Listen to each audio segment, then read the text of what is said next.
What's up, family? Welcome back. Today we are in Genesis chapter 12, and the title of that text is Adam's Call. Starting in verse 1. Now the Lord has said unto Abram, Get thee out of thy country, and from thy kindred, and from thy father's house, unto a land that I will show thee. And I will make of thee a great nation, and I will bless thee, and make thy name great, and thou shalt be a blessing. And I will bless them that bless thee, and curse him that curseth thee. And in thee shall all families of the earth be blessed. Verse 1 through 3. According to Acts chapter 7, verse 2, the Lord spoke to Abram while he was still in Mesopotamia in Genesis chapter 11, verse 31. God gave Abram one verb command with four aspects to it. Abram was to get himself out of 1, his country, 2, away from his kindred, and 3, his father's house, and 4, unto a land chosen by God, saying, I will 5 times. God unilaterally promised Abram progeny, prominence, and protection. So Abram departed as the Lord had spoken unto him, and Lot went with him. And Abram was 75 years old when he had departed from out of Haran. Verse 4.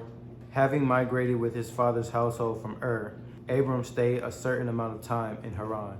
And Abram took Sarai his wife, and Lot his brother's son, and all their substance that they had gathered, and the souls that they had gotten in Haran, and they went forth to go into the land of Canaan, and into the land of Canaan they came. Verse 5. Abram was apparently his nephew, Lot's protector, since Lot's father had died in The group's journey to Canaan was about 450 miles, and Abram passed through the land unto the place of Shechem, into the plain of Moreh, or Morah, and the Canaanite was then in the land. Verse 6. Shechem, or Shechem, is in the north central Israel on the slope of Mount Ebal. The Canaanites were a distinct cultural group in Genesis chapter 15, verse 21, but the term Canaanite is also an umbrella term for many different people groups who were living in the region, including the Hittites, the Amorites, the Perizzites, the Girgashites, the Hivites, and the Jebusites. And the Lord appeared unto Abram and said, Unto thy seed will I give this land, and there builded he an altar unto the Lord who appeared unto him. Verse 7. This is the first of 3 times Scripture indicates that the Lord physically appeared unto Abram. The Lord's promise to give the land of Canaan to Abram's seed is the single most repeated affirmation in the Torah. At least 37 references are made to it in the books of Moses. The altar Abram built of Shechem is the first of 4 he is said to have built.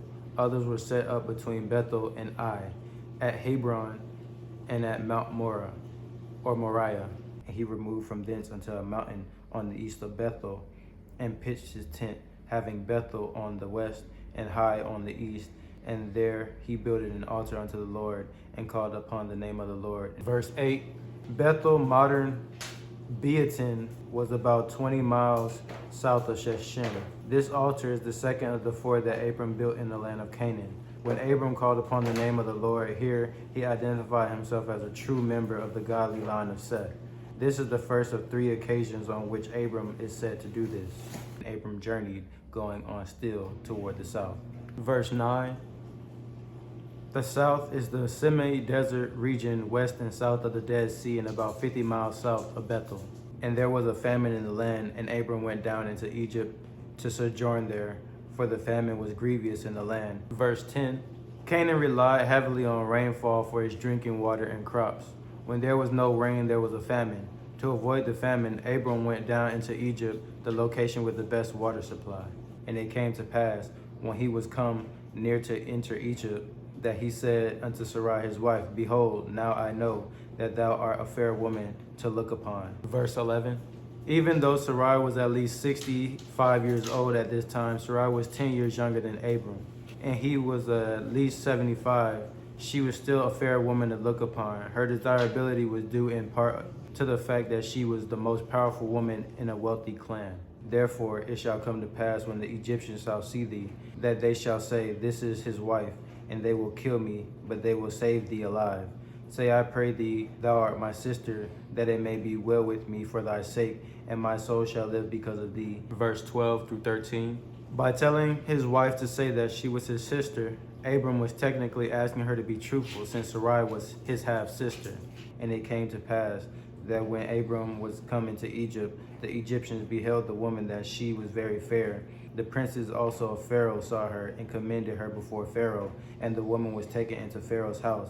And he entreated Abram well for her sake, and he had sheep and oxen, and he asses, and men servants, and maid servants, and she asses, and camels. Verse 14 through 15. Since Abram's group had many people and animals, they had to be given special permission to live and trade in Egypt. Important economic and political contracts in the ancient world were sometimes finalized by the weaker party, giving a woman to the leader of the stronger party. The woman would then become part of the leader's harem. And the Lord plagued Pharaoh and his house with great plagues because of Sarai, Abram's wife. Verse 17. This act foreshadows what God would do in Moses' day to bring the Israelites out of Egypt again in Exodus chapter 12, verse 29, to take them to the promised land. And Pharaoh called Abram and said, What is this that thou hast done unto me? Why didst thou not tell me that she was thy wife?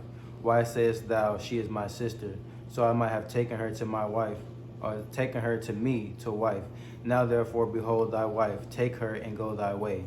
And Pharaoh commanded his men concerning him, and they sent him away, and his wife, and all that he had. Verse 18. Pharaoh connected the plagues with Sarai's entrance into his harem. An investigation revealed that he had been tricked into marrying a woman who was the wife of another man.